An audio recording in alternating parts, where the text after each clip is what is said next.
네, 안녕하세요. 책책책입니다. 읽고 떠들기 두 번째 시간. 오늘 준비한 책은 아기곰의 재테크 불변의 법칙인데, 이 책은 나름 재테크하시는 분들한테 있어서 좀 바이블 같은 느낌으로 많이 알려진 책입니다. 아라크네라는 출판사에서 나온 책이고, 저자는 아기곰이라고 하는 실명을 밝히지 않고 아기곰이라는 필명으로 계속해서 이제 활동을 하시는 분이세요.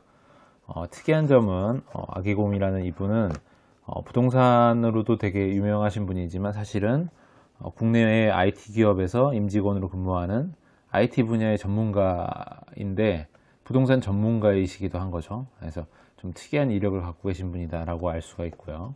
네, 그럼 바로 책 속으로 한번 빠져 들어가 보겠습니다. 구체적인 수치와 일정으로 비전을 제시하라. 재테크에서도 이러한 비전을 자기 자신이나 가족들에게 구체적으로 제시하는 것이 좋다. 비전의 제시는 구체적일수록 좋다. 어떤 것이든 좋다. 그러나 어떤 것이든 그냥 잘 살고 싶다라는 막연한 희망보다는 구체적인 수치와 일정으로 비전을 제시하는 것이 좋다. 꿈이 명확할수록 그 꿈도 실현될 가능성도 크기 때문이다. 갈 곳, 비전이 확실하다면 발걸음, 액션도 힘찰 것이다. 이 부분은 뭐 여러 가지 많은 자기계발서나 자기 확신, 자기 치유, 학원 뭐 이런 쪽의 자기계발서의 분야들에서 많이 강조하는 거죠. 그래서 뭐 비전 보드를 만들라는 그런 책들도 많고요. 실제로 비전 보드 만드는 거는 어렵지 않아요. 내가 꿈꾸는 그런 것들을 이제 이미지화해서 뭐 출력하든 그림을 그리든 해서 벽에 붙여놓고 그걸 보면서 계속 생각하면서 나에 대한 다짐을 하는 거죠. 난 이렇게 될 거야. 예를 들면 뭐 내가 타고 싶은 뭐 좋은 차가 있다고 해봐요. 뭐 예를 들면 페라리면 페라리를 이제 붙여놓고 계속해서 보면서 나는 저걸 탈 거야. 몇 살 언제 시점까지 저걸 타게 될 거야. 그걸 위해서 나는 어떤 일들을 할 거야 라는 식의 자기 확신, 확언들을 계속해서 반복하는 것이죠. 그러면서 이제 내면에 좀 힘을 키우는 그런 쪽의 이제 책들이고 그런 쪽의 주장들인데 저는 사실 이런 비전 보드나 이런 것들을 막 크게 많이 옹호하면서 생각하는 쪽은 아니에요. 어떻게 보면 이제 자기 내면의 동기부여라는 것들은 이제 수치적인 거나 이런 걸로 이제 측정이 안 되는 부분이기 때문에 좀 명확하게 맞아 떨어지진 않잖아요. 좀 확 와닿는 부분이 아니지만 분명히 이런 그 내면의 내적 동기의 힘을 강화하는 이런 방법들이 중요하다는 점은 공감하고 있습니다. 네, 여기 보겠습니다. 재테크는 시간과 함께 한다. 많은 잘못된 고정관념 중 하나가 결혼 후에는 하고 싶은 것을 하지 못하니까 처녀 총각 때 원 없이 돈 한번 써보자는 것이다. 이게 잘못됐다는 것이죠. 미혼 때와 신혼 시기를 놓치게 되면 마지막 기회가 남아있다. 아이가 출산 후 아이가 초등학교 저학년 때까지의 기간이다. 이때는 저축도 늘리고 호재가 있는 지역으로 옮겨가면서 자산을 늘리는데 노력해야 되는 기간이다.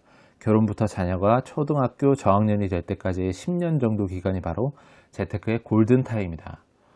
이 부분은 되게 많은 재테크 서적에서 이제 강조하는 부분이에요. 실제로 우리가 이제 아이를 낳고 결혼해서 아이를 낳고 아이가 커나가면 아기가 이제 생리적인 부분들 뭐 먹고 자고 싸고 하는 것들을 이제 케어해 주는 데는 크게 사실 비용이 많이 들지 않아요. 어떻게 보면 예를 들면 뭐 분유값이나 뭐 기저귀 값이 뭐 부담된다 뭐 이러시는 분도 있는데 그거 사실 진짜 별거 아닌 게 될 수도 있거든요. 왜냐면 이제 아이가 커서 초등학교 들어가고 중학교 들어가고 교육이란 부분이 이제 아이에게 적용이 되게 되면 이 교육비가 정말 만만치가 않아서 우리나라는 특히 사교육도 되게 심하잖아요. 그렇기 때문에 이 사교육이 진행되기 전 단계까지가 돈을 모을 만한 아주 좋은 인생의 골든타임이다 라고 얘기하는 책들이 많습니다. 지금 저 같은 경우는 이제 골든타임에 위치해 있고 골든타임이 이제 조금씩 끝나가는 느낌으로 되는 순간이긴 한데 바짝 벌어야겠다는 생각을 합니다. 그리고 많이 모아야겠다는 생각을 하고 그래서 인생의 골든타임이 많지 않은데 이런 자기 인생의 그런 시점을 생각을 해보고 내가 만약에 이제 돈을 좀 모을 수 있는 그런 인생의 골든타임이다라고 생각이 되시면 좀 더 집중해서 뭔가를 해보려고 더 재정적으로 계획을 세워보시는 게 좋지 않을까라는 생각을 해봅니다. 예, 여기 한번 보겠습니다. 최선의 재테크는 자기 자신에 대한 투자이다. 단번에 인생을 역전시킬 재테크는 없다. 착각하지 않으셔야 되는 게 재테크로 인생을 뭐 역전을 한다. 뭔가 갑자기 하루아침에 떼부자가 된다. 뭐 이런 생각으로 접근하시는 분들이 많고 당연히 그런 것들을 희망하고 꿈꾸지만 사실 그런 일은 일어나지 않아요. 그렇죠? 많이 경험해 보셨겠지만 하루아침에 일어났더니 유명해졌다, 부자가 됐다, 이런 일들은 내 인생에 일어나기는 되게 힘들고 대부분의 보통의 사람은 이런 일이 거의 없습니다. 그렇기 때문에 가랑비에 옷 젖듯이 차근차근 진행이 되는 거예요. 그래서 항상 그쪽으로 방향을, 지향성을 갖고 태도를 그런 식으로 가야 되는 거죠. 회사에서 몇 푼 되지 않는 월급에 자기 인생을 거느니 그 시간에 시장 분석도 하고 임장도 다니는 것이 더 효율적으로 자기 시간을 쓰는 것이라고 생각하는 것이다. 이건 이제 직업을 버리고 이제 전업 투자자로 이제 전업을 하시려는 사람들의 생각이 많이 이렇죠. 이럴 경우에 월급과 같은 일정 수입이 없다면 버티기가 어렵다. 그래서 전업을 해서 투자를 하다가 좀 성과를 얻게 되면 자기 자신이 마치 신이 된 양 착각을 하게 돼요. 돈 벌기는 진짜 쉬운 거구나. 이런 방법을 왜 몰랐지? 사람들은 정말 바보다. 나는 이렇게 돈을 벌고 있는데 이런 방법으로 돈을 벌면 앞으로도 계속 잘 될 것 같고, 나에게 돈을 버는 일이란 너무 쉬운 일이고 언제든지 가능한 일이라는 생각에 어찌 보면 착각이 될 수도 있고, 시장 환경이 바뀔 수도 있고, 여러 가지 변화가 있음을 무시하고 맹목적인 자기 그런 과신에 빠지는 거죠. 그렇게 그런 상황에서 이제 고정적인 현금 플로우가 들어올 수 있는 그런 직업을 버리고 최대한 그 몰빵하는 거죠. 배수의 진을 치고 나는 전업 투자자의 길을 걷겠어. 그래서 성공해서 빠르게 부자가 돼서 인생을 가볍게 정리하고 여행 다니면서 놀고 싶어 라는 생각으로 많이 이르게 되는데, 되게 어려워진다는 얘기가 많죠. 그래서 대부분 내가 꿈꾸던 것과는 다른 경우가 많고, 막상 현실에 처해보면, 그리고 월급과 같은 일정 그런 현금 소득이 발생되지 않으면 계속해서 그 내 생활을 꾸리던 그 수준이 있기 때문에, 그거를 예를 들면 뭐 가족이 있거나 그 자식이 있거나 하면 이렇게 전업 투자를 하시는 것이 되게 만만한 일이 절대 아닙니다. 그렇죠? 그렇겠죠? 여기 볼게요. 자신에 대한 투자라는 것은 자신의 가치를 높이는 것이다. 그래서 저자는 재테크도 물론 좋지만 이 책 자체가 재테크를 하자고 쓴 책이지만 자신에 대한 투자가 가장 어찌 보면 제일 좋은 재테크다라는 이야기를 해주고 있습니다. 직장에서 인정받는 사람이 되도록 노력하는 것이 자기 자신에 대한 투자가 될 것이고 제일 큰 자기 자신의 재테크가 될 것이다. 여기 보시죠. 인생은 생각보다 길다. 단기간에 결과를 얻는 데 연연하지 말고 길게 보며 그것이 학업이든 직장이든 본업에 충실하면서 기본기를 닦고 있으면 준비한 사람에게는 기회가 꽤 여러 번 오게 되어 있다라는 것이죠. 그러니까 현재 직장을 다니시는 많은 분들은 내가 잘못 살고 있는 게 아닙니다. 직장을 다니면서 내 그런 직장에서 사회인으로서의 임무를 충실하게 수행하면서 월급도 받고 돈도 모으고 하면서 사회에 대한 경제적인 지식 부분, 그리고 사회에 대한 부분, 이런 정치적인 부분들에 대한 식견을 더 넓히면서, 그러면서 부동산이든 주식이 됐든 아니면 또 새로운 사업이 됐든 어떠한 방법이 됐든 간에 그런데 재테크의 방법 혹은 돈을 불릴 수 있는 그런 기술들을 늘릴 수 있는 시간을 벌어주는 거죠. 그래서 어찌 보면 직장에서 인정받고 하는 게 제일 빠른 재테크가 될 수도 있어요. 왜냐하면 직장에서 인정받아서 안정적인 현금 흐름을 만들고 또 자신의 가치를 높이는 것 자체가 자신을 안정적으로 만들어주기 때문에 다른 것들을 생각해 볼 수 있는 여유를 줄 수 있을 것이니까요. 예, 여기 한번 보겠습니다.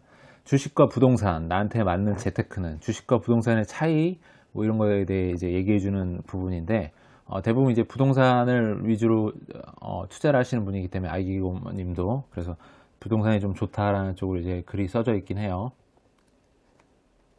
근데 실제로 부동산이 나쁘지 않아요. 예, 진짜 해보면 좋습니다. 왜 우리나라 부자 중에 부동산을 하지 않고 부자가 되신 분은 사실 많지 않죠. 대부분 부동산을 많이 걸쳐놓고 부동산이 자기의 부를 축적하는데 많은 영향을 준 것들이 사실 대부분의 사실이죠. 팩트죠. 첫 번째 보겠습니다. 부동산은 실물이다. 그러면 실물이라는 것과 투자라는 것은 어떤 상관관계가 있을까? 투자자 입장에서 볼 때 아파트 시장은 이 매력은 망해도 쪽박은 차지 않는다는 것이다.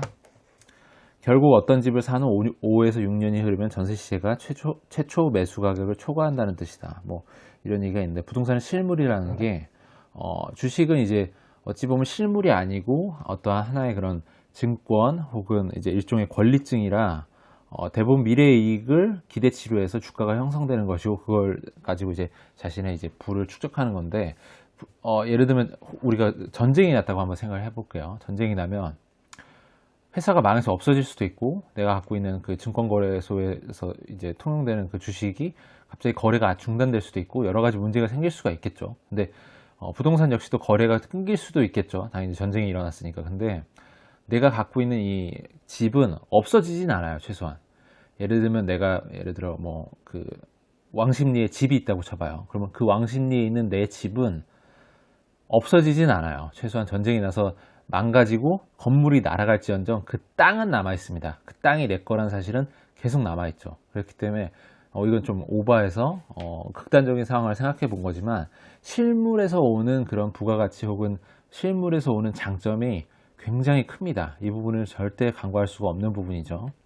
두 번째, 부동산 가격은 하방 경직성이다. 이게 무슨 얘기냐면 아래로 가격이 떨어질수록 경직돼서 거래가 적어지고, 거래가 적어지다 보면 가격이 고착화돼서 막 미친 듯이 떨어지는 그게 없어요. 그러니까 없다기보다 적어요. 그러니까 예를 들면 우리가 중고를 사면 그거 가방이 잘 되라고 하는데 뭐냐면 가격 방어가 잘 돼, 뭐 이런 식으로 표현하잖아요. 가격 방어가 잘 된다는 얘기입니다. 여기 보시죠. 실수요자의 시각에서 보면 집값이 오를 경우에만 팔 생각이 생기는 것이고, 그렇겠죠. 집값이 올라야지 팔고 싶겠죠. 갖고 있는 주인의 입장에서는. 내릴 경우에는 거래에 대한 생각이 없어지는 것이다. 마찬가지겠죠. 내가 사는 가격보다 너무 떨어져 버리면 아씨 그거 안 팔고 그냥 내가 거기 그 집에 살자, 내지는 그냥 세 주자, 세 줘서 이제 버티자, 내지는 뭐 그냥 갖고 있자, 공실이 되든 난 그냥 갖고 있는다, 나 뭐 여유 있으니까 버틸 수 있어 라는 생각을 갖고 있게 되고, 그렇기 때문에 지금 정부가 추진하는 여러 가지 부동산 규제책이 효과성을 발휘하기가 쉽지 않은 것이, 버틸 수 있는 사람은 버티기 때문이에요. 이건 뭐 자유로운 그런 그 사유재산 제도에서는 뭐 막을 수 있는 방법은 아니죠. 막아야 되는 것도 아니고요. 당연한 일이고. 그렇기 때문에 부동산, 특히 주택시장은 한번 오르면 가격이 빠지기 어려운 하방 경직성을 갖게 되는 것이다. 가격 방어가 잘 된다는 얘기입니다. 나쁘지 않은 거죠. 내가 산 가격보다 오르면 당연히 좋은 일이고, 내려가면 경직이 되기 때문에 많이 빠지지 않는 그런 하방 경직이 된다는 얘기니까요. 주택시장은 레버리지 투자가 가능하다. 여기 보세요. 하지만 전세금은 단순한 부채가 아니다. 2년이란 정해진 기간 내에 그 돈을 갚을 필요도 없고, 게다가 무이자이다. 그러니까 예를 들면 부자 되려면 전세 살지 말라라는 분들이 많죠. 왜냐하면 집주인한테 도움을 주는 일이긴 합니다. 그러니까 우리나라의 경우에만 이제 특수하게 전세라는 제도가 있는데, 전세 제도를 이제 일반적인 사람이 생각할 때는 2년 동안 내 돈을 막 묻어놓고 나는 그 집에서 이제 생활하는 비용으로 이제 그 돈을 주고 나서 나갈 때는 이제 그 돈을 그대로 돌려받으니까, 월세라는 거는 이제 없어지는 돈이고, 전세는 2년 후에 내가 받아가는 그대로 남는 돈이기 때문에 문제될 게 없다는 생각으로 이제 단순한 생각의 지점이 이르는데, 사실은 이제 그 집을 갖고 있는 사람은 그 집이 오를 것이라는 전제로 그 집을 갖고 있게 되고, 그 집을 소유하는 그런 소유할 수 있는 데 들어가는 비용 자체는 돈이 많이 투여되기 때문에 전세입자를 들이면 내 비용이 확 줄잖아요. 그래서 전세입자가 되게 고마운 사람이에요. 그리고 게다가 전세금은 2년 동안 이자도 한 푼도 내지 않고 내가 쓸 수 있는 돈이 되어버립니다. 생각을 한번 해볼게요. 우리가 2년이 10번이 반복되면 20년이라고 생각해봐요. 그리고 예를 들면 극단적으로 어떤 사람이 20년 살다가 죽는다고 쳐봐요. 그러면 이 사람에 있어서 2년씩의 10번은 20년은 평생이 되겠죠. 그러면 이 평생 동안 무이자의 돈을 빌린 거예요, 이 사람은. 뭐 그런 식으로 생각해 볼 수도 있고, 정말 극단적으로 이 2년이라는 게 반복되면 세월이 길어지고, 계속해서 그럼 집주인은 전세입자의 돈을 무이자로 평생 동안 쓰게 되는 겁니다. 그러니까 이 집주인의 위치가 굉장히 유리한 위치를 점할 수밖에 없는 것도 바로 이 지점에서 오는 거죠. 상대방의 돈을 내가 무이자로 뻥을 좀 보태서 좀 비약적으로 얘기해서 계속해서 평생에 가까운 시간 동안, 긴 시간 동안 내가 그 집을 소유하고 있는 그 시간 동안 계속해서 무이자로 쓸 수 있다는 거예요. 이런 대출이 어디 있나요? 정말 없죠. 예, 그래서 전세제도는 어찌 보면 부동산 투자를 하는 사람의 입장에서는 되게 좋은 제도이다라고 볼 수밖에 없고, 네 번째, 부동산은 거래 비용이 많이 든다. 맞죠? 법무 비용이나 아니면 취득세, 그리고 수익이 많이 났을 때 그런 양도세 같은 것들을 고려해 볼 때 돈이 많이 들어갑니다. 그렇기 때문에 오히려 거래를 많이 하지 않는 것이 유리할 수 있는 상황이 올 수가 있고요. 네, 여기 한번 보겠습니다. 팔 때 들어가는 부동산 중개 수수료, 그리고 되살 때 소요되는 취득세, 부동산 중개 수수료가 수반되어 거래 비용이 보통 2에서 5%에 이른다. 그쵸?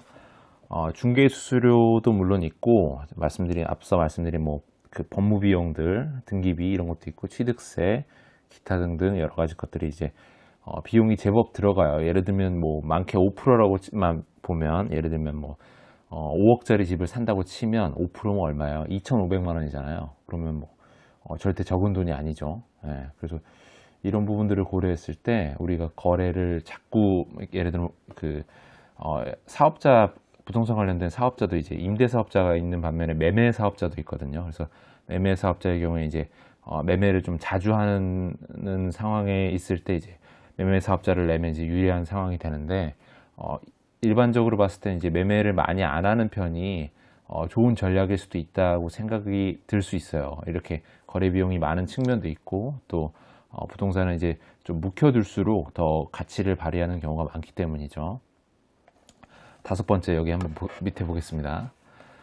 부동산은 시장의 반응 속도가 느리다. 이는 부동산 시장이 투자 시장의 성격도 있지만 실수요 위주의 시장이기 때문이다.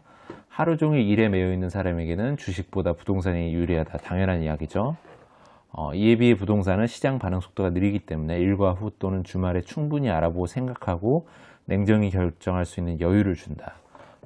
직장인일수록 주식보다는 부동산이 사실 더 맞습니다. 왜냐하면 직장인은 이제 업무에 충실하고 내 직업을 통해서 나의 그 가치를 증명해야 되는 사람이기 때문에 주식하시는 분들 보면 계속 그 주식 프로그램 켜놓고 혹은 앱으로 핸드폰으로 켜놓으면서 계속 그 일희일비하면서 보게 되잖아요. 근데 그렇게 되면 이제 잘 할 수가 없고 일도 잘 안 되고 여러모로 이제 피해가 많죠. 생활도 잘 안 되고, 만약에 주식이 호황일 때는 되게 기분이 좋아지지만 대부분 이제 안 좋은 상황일 경우에는 굉장히 또 일도 잘 안 되고 여러 가지 좀 의기소침해지고 하는 경우가 있어.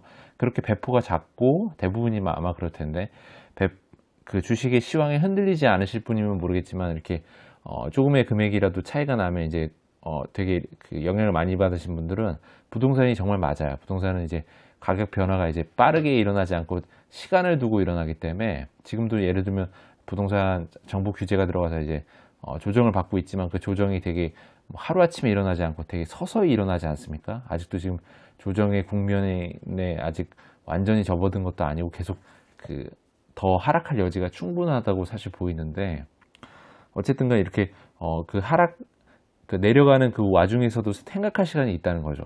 올라가는 와중에도 생각할 시간이 있고, 이러면은 진짜 여러모로 좋은 점일 수 있을 것 같습니다.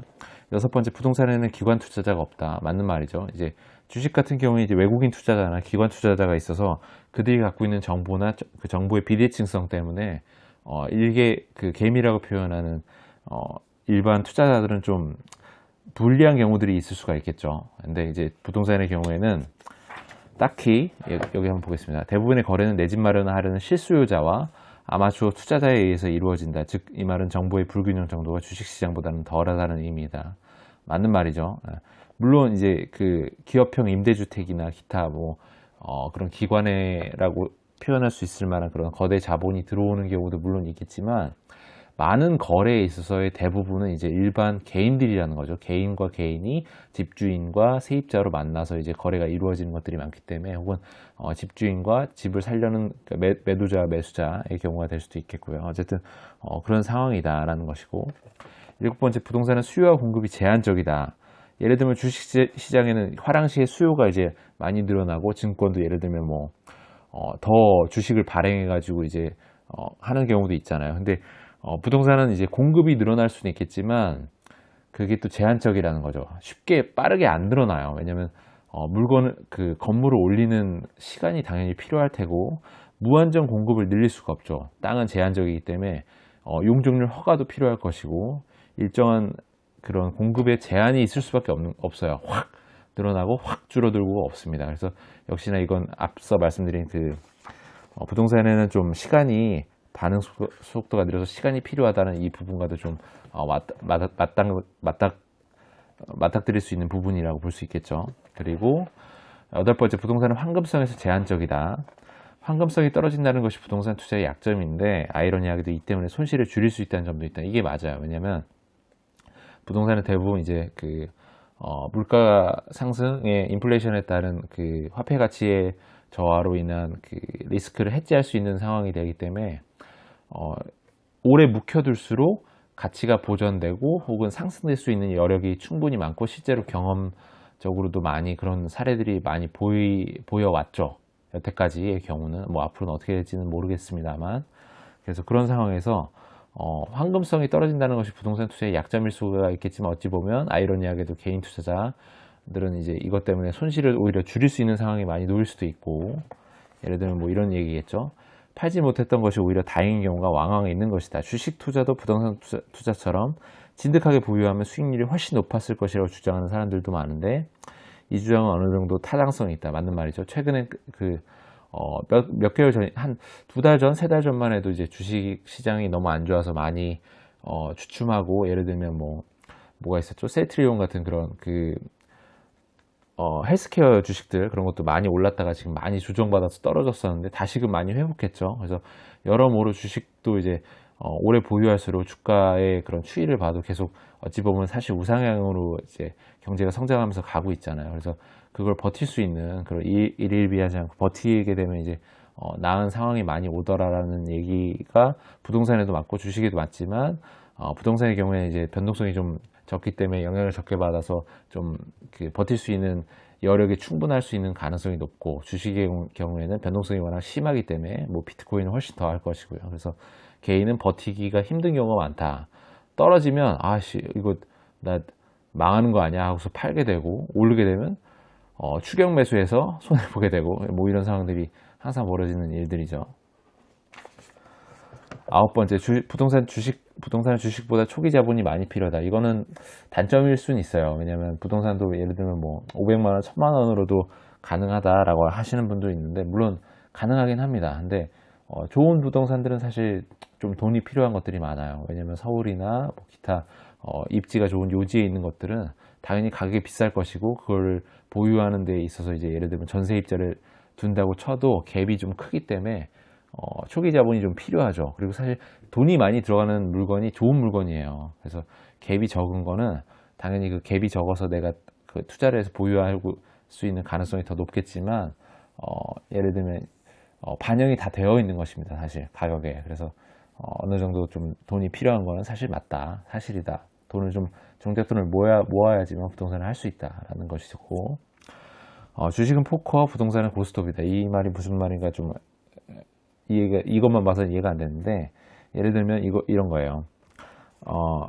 포커는 패가 잘 들어오지 않으면 중간에 그만둘 수도 있는데, 고스톱은 그만둘 수가 없고 영향을 받는다는 거죠. 자신의 패에 상관없이 3명이 칠 경우에 어느 한 사람이 점수가 날 때까지 쳐야 되는 뭐 이런 상황들. 그러니까 예를 들면 이런 표현인 거죠. 주식을 시장에 참여하지 않은 사람에게는 피해가 없지만 부동산은 시장에 참여하지 않아도 피해자가 될 수 있다. 집을 살 것인가 아니면 세입자로 남을 것인가에 대한 선택이 평생을 쫓아다닐 것이기 때문이다. 맞습니다. 왜냐하면 부동산은 의식주의 주에 해당하는 부분이기 때문에 굳이 내가 부동산 투자를 해서 돈을 벌고 하는 생각이 없더라도 내가 살 집은 필요해요. 그렇기 때문에 아무리 부동산이랑 관련이 없고 관심이 없고 신경을 쓰고 싶지 않은 사람이라도 내가 살 집은 마련해야 되는 상황이기 때문에 시장에 참여해야 되긴 합니다.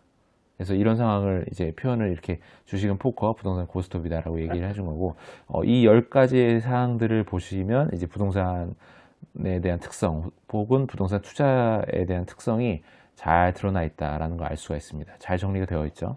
예, 여기 한번 보겠습니다. 새 아파트가 좋을까, 낡은 아파트가 좋을까? 우리나라에서는 자동차 같은 기계류는 5년 감가상각을 적용한다.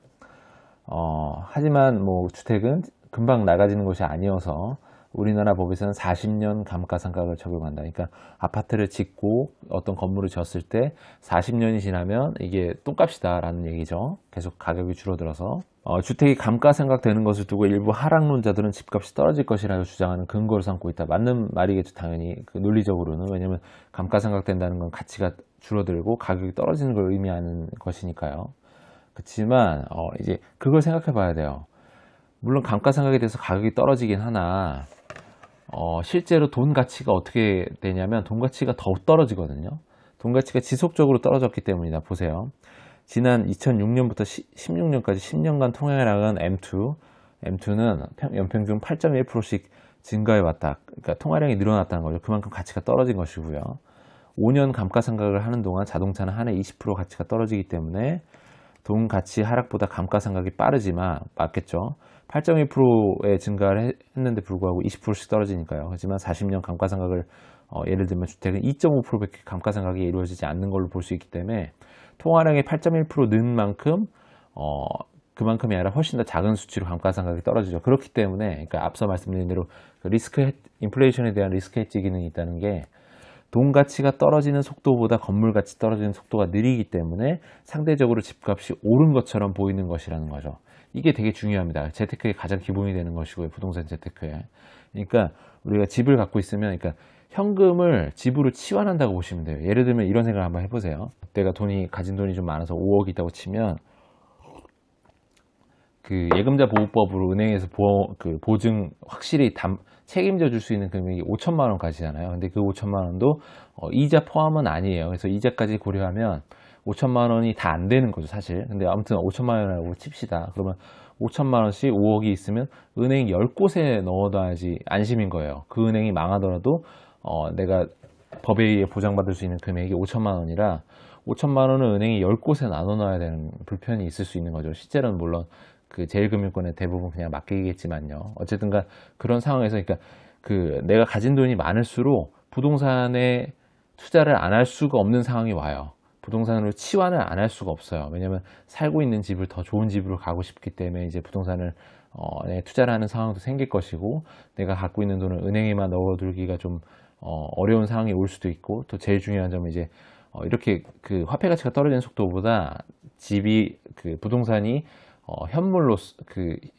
현물로서 실제 가치를 보존해주는 그런 기능이 있기 때문에 많이 치환을 해두는 거죠. 그래서 이게 되게 중요합니다. 그래서 실제로 가격이 오른 것처럼 보이는 게 오른 게 아닐 수는 물론 있겠지만 화폐 가치가 떨어지는 거에 의해서 이게 보전을 받았다는 건 사실 어찌 보면 옳은 느낌 혹은 옳은 걸로 판단을 할 수도 있는 부분일 수 있죠. 그래서 이게 되게 중요한 부분입니다. 이래서도 부동산 투자를 꼭 해야 돼요. 예금자 보호법이 5천만 원밖에 안 되기 때문에도 해야 되고 부동산 투자는 이제 리스크 헤지가 되기 때문에 인플레이션에 대한 리스크 헤지가 되기 때문에도 해야 되고 직장인의 경우에는 주식 투자는 너무나 변동성이 심하니 영향을 많이 받아서 생활이 잘 안 될 수가 있으니 의사결정을 충분히 할 시간이 가능한 부동산 투자가 더 좋다라는 것이고 부동산 투자는 또 가격에 대한 하방 경직이 있기 때문에 어느 정도 이제 유리한 측면이 있고 그리고 종잣돈을 어느 정도 모은다면 투자를 해볼 수 있기 때문에 가능한 부분이 또 있고 기관 투자자나 외국인 투자자가 참여하는 비중이 적거나 거의 없기 때문에 일반적인 그런 개인 투자자들끼리의 대결이기 때문에 정보의 비대칭성이 좀 더 덜하기 때문에 그런 면에서 또 유리한 측면이 또 있고 여러 가지 것들을 고려해 봤을 때 서민이 좀 더 나은 삶을 누릴 수 있는 방향으로 부동산을 고려 안 해볼 수가 없는 상황인 거죠. 왜냐면 우리나라는 땅덩이도 적기 때문에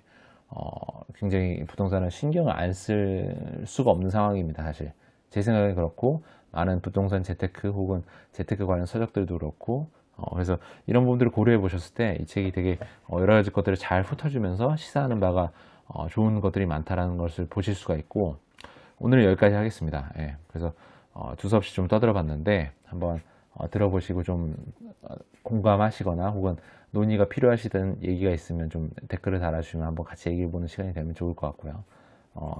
구독과 좋아요는 이 채널을 유지하는 힘입니다. 그래서 보시고서 도움이 되셨다면 구독이나 좋아요 좀 눌러주시고요. 오늘은 여기까지 하겠습니다. 그럼 오늘도